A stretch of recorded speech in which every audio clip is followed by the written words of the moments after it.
urashaka kumenya uko hirya no hino mu gihugu bari guhangana n'ingaruka zatewe n'icyorezo cya coronavirus? Urifuza se kumva inama zitangwa n'impuguke, abasesenguzi ndetse n'abayobozi mu nzego za leta? Akurikira ikiganiro ejo. Iyo mihindagurikire rero y'ibyo abantu bakoraga isaba ko abantu bahindura navuga imitekerereze. Ngewe ko nabyumvaga numvaga kwifata abasaza. Ubundi gukora ariko nkagerageza no kwizigamira. Ndi kugerageza gukoresha umutwe wanjye uko mbishoboye kose kugira ngo ndebe uko nabaho. Ganiriza umuryango wawe nibura rimwe ku munsi mu rugamba rwo gukumira icyorezo cya COVID19. Kurikira ikiganiro ejo kuva kuwa mbere kugeza kuwa gatanu isaa 12 z'umugoroba kuri radiyo Izuba ivugira ku 100 ndetse na radiyo Ishingiro ivugira ku 107.5 FM. Turabasuhuje kandi tubahaye ikaze mu kiganiro ejo cy'uyu munsi. Iki ni ikiganiro cya 26 mu biganiro 30 muzagezweho n'umuryango Ejo Youth Echo ku nkunga y'umuryango w'ubumwe bw'ibihugu by'Uburayi hagamijwe kubaka ubushobozi bwo guhangana n'ingaruka zatewe na COVID19 mu Rwanda. Mu kiganiro cya none turaganira ku mibereho y'abafite ubumuga bwo kutabona muri iki gihe cya COVID19. Ese bagerwaho bate n'amakuru ajyanye n'iki cyorezo? Bari gufashwa bate? Ntimujye kure kuko tubafitiye n'agace ka 26 k'ikinamico Sigasira. Iki kiganiro gihagarariwe na Nijye na Roger, Mizero Crispin ari ku buhanga bw'ibyuma, naho njye mugiye kubana mbagezaho iki kiganiro nitwa Marie Claire Singizwe. Tubahaye ikaze. Asobanukirwa uburyo bwo guhangana n'ingaruka zatewe n'icyorezo cya COVID19 mu Rwanda mu kiganiro ejo. Muri studio turi kumwe n'abatumirwa batandukanye baturutse mu muryango w'ubumwe bw'abafite ubumuga bwo kutabona. Mpereye ibumoso bwanjye natangira mwibwira abaduteze amatwi. Murakoze cyane. Nitwa Mugisha Jacques, nkaba ndi umunyamuryango w'umunyarwanda bw'abatabona, ariko by'umwihariko nkaba nyobora agashami cyangwa se komite ishinzwe ubuvugizi muri uyu muryango. Murakoze cyane. Nitwa Mugiraneza Jean Bosco, ndi umuhuzabikorwa w'umushinga mu Umunyarwanda bw'abatabona. Tubahaye ikaze namwe. Murakoze cyane. Mpereye kuri Bwana Mugisha natangira mbabaza nti ese izihe mbogamizi abafite ubumuga bwo kutabona bahuye nazo muri iki gihe cy'icyorezo cya COVID19 by'umwihariko kikigera mu Rwanda? Nibyo koko nk'uko mu bitangiye mubivuga, COVID yaduka abantu benshi ntitwari tuyizi. Muri rusange rero imbogamizi twahuye nazo, hashyizweho ingamba zo kurinda yuko cyakwirakwira, ariko izo ngamba uko zagiye zimenyekanishwa nuko zari zikoze ubwazo ntabwo zitaye ku mwihariko w'abantu bafite ubumuga bwo kutabona. Niba bavuze bati mugomba guhana intera hagati y'umuntu n'undi, ibyo birumvikana. None se ko nk'umuntu ufite ubumuga bwo kutabona akenera umuyobora, abantu batangiye kujya bitaza ba muntu utabona, yageraho mubwira ati wamfashije kwambuka umuhanda, akavuga ati oya ntunkoreho ntago byemewe. Ariko nyamara mu buryo bw'ubuvuzi batubwira yuko umuntu ufite ubumuga bwo kutabona n'undi muntu umuyoboye bafatwa nk'umuntu umwe mu gihe amuyoboye kuva ku ntera imwe ajya ku yindi cyangwa se kuva ahantu hamwe ajya ahandi. Tukiri aho, mwebwe nk'umuryango RUB mwakoze iki? Ikintu cya mbere twakoze kwari ukubanza kuganira n'inzego z'ubuzima kuko nizo zari zifite ku ruhembe mu kurwanya ikwirakwira rya coronavirus, kugira ngo tubereke ko amabwiriza arimo atangwa hari ukuntu ari mu buryo buri rusange atarimo kwita ku byiciro by'umwihariko gusa. Kubera umuvuduko byari biriho n'urwego byari biriho n'iki, wasangaga bidahita byumvikana ako kanya. Hari abantu bacu bagiye bagira ingorane zimwe na zimwe ziturutse kuri ayo mabwiriza. Ndafata urugero rw'akarere ka Nyamasheke. Muri urwo rwego kwirinda kwegerana, umwe yarafashe umugozi arawuboha. Mu kuwuboha ngo ni ukugira ngo awushyiremo ya metero noho ajya amuyobora. Mu by'ukuri nawe ukurura biraza kugora kumuha sinye ko hari icyobo bagezeho cyangwa se hari ibuye yasitaye inshuro nyinshi. Kubera iki? Kubera ko wa mugozi nawe hagati harimo iyo ntera. Ni byiza mu kurwanya corona, ariko none byirengagije uburenganzira bw'ibanze n'imiterere ndetse n'imimerere y'uko umuntu ufite ubumuga bwo kutabona yunganirwa mu gihe arimo kugenda. Bwana Jean Bosco, mwabafashije mute guhangana n'ingaruka COVID19 yagize ku mibereho yabo ya buri munsi? Hari umushinga twakoranye n'abandi batandukanye, tubasha kubona inkunga y'ibiribwa ndetse n'ibindi bikoresho byafasha abafite ubumuga bwo kutabona mu bijyanye n'isuku. Twaje guha ibiryo abantu 646 mu turere 8. Urumva ni icyo gikorwa cyo twihutiye gukora kubera abantu bari batamerewe neza. Tunasubiye n'inyuma, ubusanzwe abafite ubumuga bwo kutabona baba basanzwe bifitiye ibindi bibazo bituruka ku bumuga bwabo. Rero twagombaga gukora intervention yihuse kugira ngo wibura bakomeze nabo basurvivinge cyangwa babeho nk'abandi banyarwanda. Kindi twihutiye gukora tumaze kubona yuko abanyeshuri bacu batari kwisanga muri gahunda ya REB yo gutanga amasomo, twabonye rero uburyo bukoreshwa mu kwigisha abanyeshuri bacu bafite ubumuga bwo kutabona batabenefitinga kuri e-learning program. Twe tugerageza gukorana n'inzego zindi zitandukanye, habasha kuboneka ibitabo biri muri braille, nubwo tutabashije gukora distribution ku banyeshuri bose aho tubafite, ariko hari abo twabashije kugeraho tubaha izo nyigisho kugira ngo nabo babe bafite icyo bahugiyeho muri iki gihe. Wakomoje ku turere 8 mwatanzemo ubufasha bw'ibiribwa ku bafite ubumuga bwo kutabona, mwagendeye kuki mu turere 30 tugize u Rwanda? Mu by'ukuri dufite amashyirahamwe iyo twakwita nk'amashami ya RUB. Dufite amashami 68 mu gihugu. Hibumbiyemo abafite ubumuga bwo kutabona barenga 3,000. Ubwo ni mu turere hose. Ni mu turere twose mu gihugu. Mu gutoranya rero utu turere 8 ntago biba byoroshye iyo ufite amashyirahamwe menshi kandi bose bakeneye ko kubufasha. Byabaye ngombwa rero ko tugenda dutoranya uturere 2 wenda mu ntara y'Amajyepfo, mu mujyi wa Kigali, mu Burasirazuba, mu ntara hose twarahagiye. Muri Nyamagabe na Nyaruguru twahatanze ibyo kurya, ubwo ni mu Majyepfo. Rusizi na Karongi tuhatanga ibyo kurya ni mu Burengerazuba. Yego. Muri Kigali dutanga muri Kicukiro, muri Bugesera turahatanga na Nyagatare mu Burasirazuba, tugiye mu Majyaruguru dutanga no muri Musanze. Ariko tukongera no kuvuga ngo ko mu kugenda k'umuntu ufite ubumuga kutabona akoresha inkoni yera. Ese ya nkoni yera iramutse igiyeho corona byamugendekera gute? Ni nayo mpamvu tuvuga ngo ashobora kuyoza yifashishije agatambaro n'amazi n'isabune, cyangwa se akaba yayishyiraho sanitizer kugira ngo nawe yizere ko ya nkoni ayifashe, n'undi waza kuyifataho ntize kuba yawe ntandaro yo kuba yakuraho coronavirus mu gihe yaba yagiyeho. Reka nkwibutse ko nawe rero uduteze amatwi wagira uruhare muri iki kiganiro, utwoherereza igitekerezo cyawe, urugero cyangwa inyunganizi kuri 07 87 58 14 11, cyangwa se watwandikira kuri 07 28 02 82 32. Wanadusanga kandi ku mbuga nkoranyambaga arizo Instagram, Facebook na Twitter, wandika Ejo Youth Echo. Ibitekerezo byanyu bihawe ikaze kandi turaza kubinyuzamo amaso tugana ku musozo w'ikiganiro cya none. Muri studio turi kumwe na Bwana Jacques Mugisha ndetse na mugenzi we Jean Bosco Mugiraneza, baturutse mu muryango w'ubumwe bw'abafite ubumuga bwo kutabona RUB.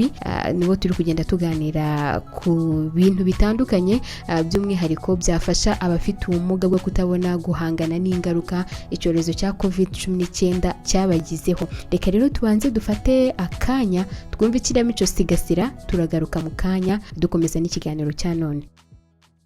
Iyumvire igice cya 26 cy'ikinamico Sigasira.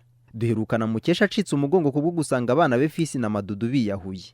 Ese mama, iyi nkuru yageze kwa Ruzinda nabyifata mate? Wicikwa.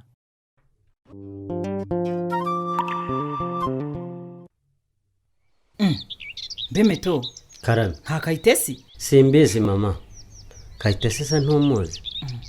Wabona amasaha yo gutaha yaramufasha agahitamo kurara iyo yagiye. Yari yagiye hese ko na telefone ye isize ahangaha?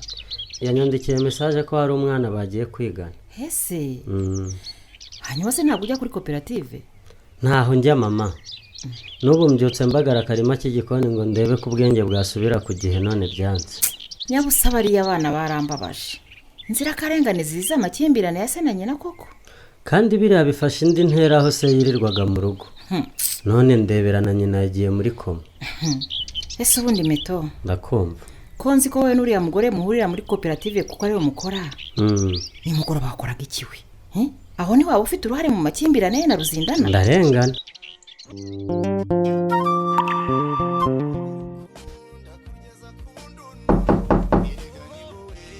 Ariko se Meto, wowe wasunitse ko wadakinze ukareka kuntesha umutwe.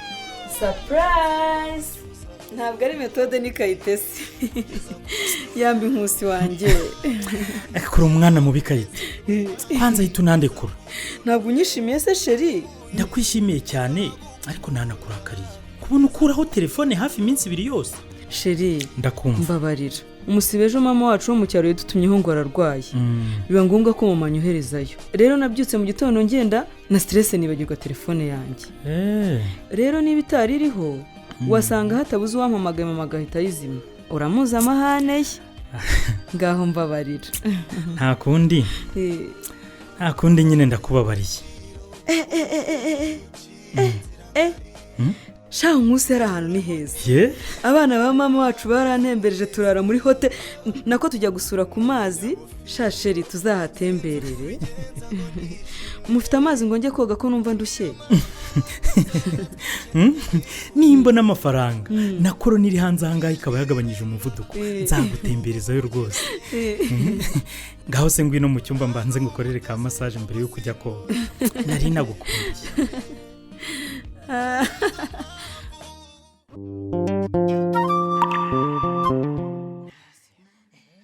ayiwe wabibikoreye iki koko mana byiburiye untwara ukandagera abana dansira we fata ndumva umugongo ucitse ihangane mukeye imana yabakunze kuturusha hitamo kubagira bamwe mu bamarayika bayo yewe dore ndabona buzinda naje turashize dore ukuntu areba nk'intare mwebwe bitakomba n'amwatezi impagarara n'ibisa nk'inama zidasobanutse hano niko mukeye mva hejuru uruzinda ariko uruzinda uzagira amahano yagiye no mu gihe wabaye incike ngo nabaye incike habaye iki mukeye habaye iki kurira ahubwo atambuka udufashe ikirero cy'abana bawe uko ari 2 kandi nureba nabi n'umugore aragucika dansi yitabye imana ejo ahubwo biratangaje kuba nta byuzi kandi urisi dansi winkora mu bwonko abana bawe nyine kwanza ndavuze ngo mwese musohoke mutahe asone mumvire mu rugo se nyine mumvire mu rugo abana banjye ni nkaho ari wowe ubishe ngiye mbica mukeye ngo iki ahubwo ugabanya ayo marira nk'ay'ingono umbwira aho bari asone fisi we fisi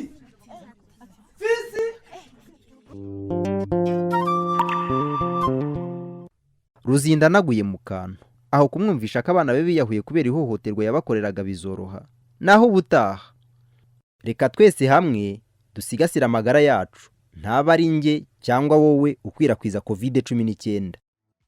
ngayo nguko rero twizere ko agace ka none k'ikinamico sigasira kabanogeye wifuza kongera kukumva ndetse n'ibindi biganiro tuba twarabagejejeho wajya kuri YouTube channel ya Ejo Youth Echo. Tugeze muri wa mwanya rero twahariye kumva ibitekerezo byanyu byakusanyijwe na mugenzi wanjye Christella Uwikeza. Umwanya ni wawe Christella.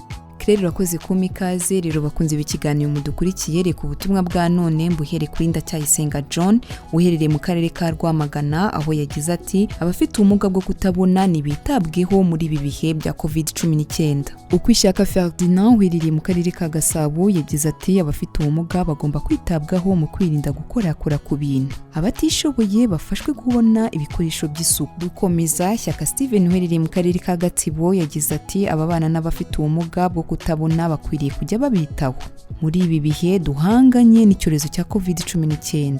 Naho Kirenga Evode we yagize ati abafite ubumuga bwo kutabona nibitabweho by'umwihariko aho buri wese yabigira inshingano mu kubafasha. Tuyishimire Didier ati ndabakurikiye 5/5 nkunda n'ibiganiro mutugezaho. Naho Bizimana Papiasi uherereye mu karere ka Karongi yagize ati ndabakunda cyane nkunda insanganyamatsiko mutugezaho kuko ziranyubaka. Reka minire kuri Hakizimana François uri mu Gisovu ati turabakurikiye.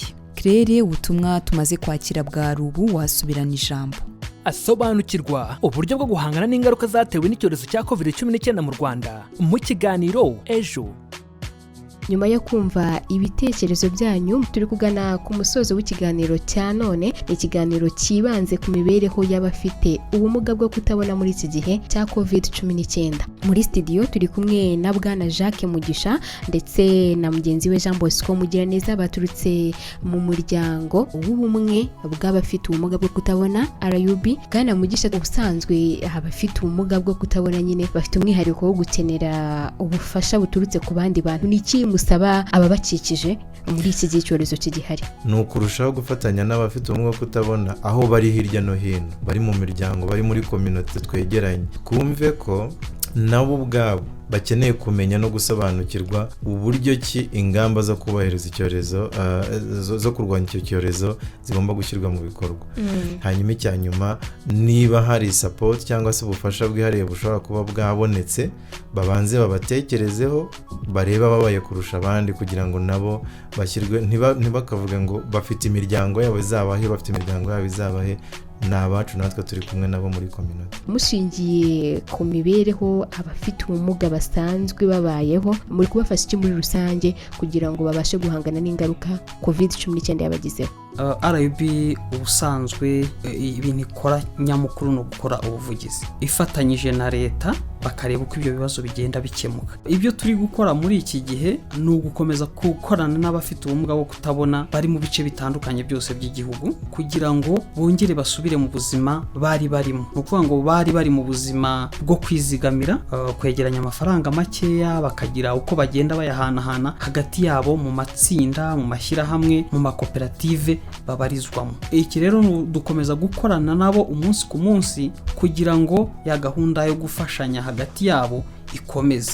Noneho ibindi no gukomeza kubwira abanyamuryango b'umwe nyarwanda bw'abatabona gukomera bagashikama, iki cyorezo ntawe kitagizeho ingaruka, bakareba n'ikindi cyose cyabateje imbere cyabafasha mu guhangana n'iki cyorezo, kuko ni icyorezo cyaje kireba isi yose ntawe kirobanuye. Bwana Jean Bosco Mugiraneza turabashimiye, ndetse na bwana Mugisha Jacques mwaturutse muri RUB. Aha rero ni naho dusoreje ikiganiro cya none cyagarukaga ku mibereho y'abafite ubumuga bwo kutabona muri iki gihe cya COVID-19.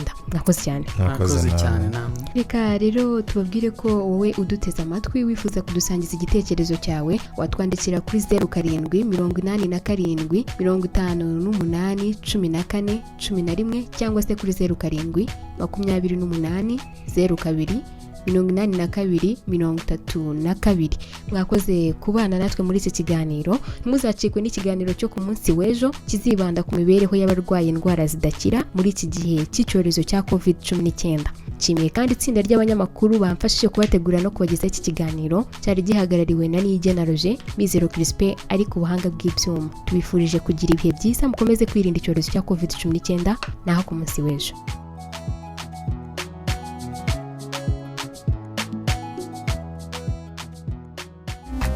Urashaka kumenya uko hirya no hino mu gihugu bari guhangana n'ingaruka zatewe n'icyorezo cya coronavirus? Urifuza se kumva inama zitangwa n'impuguke, abasesenguzi ndetse n'abayobozi mu nzego za leta? Akurikira ikiganiro ejo.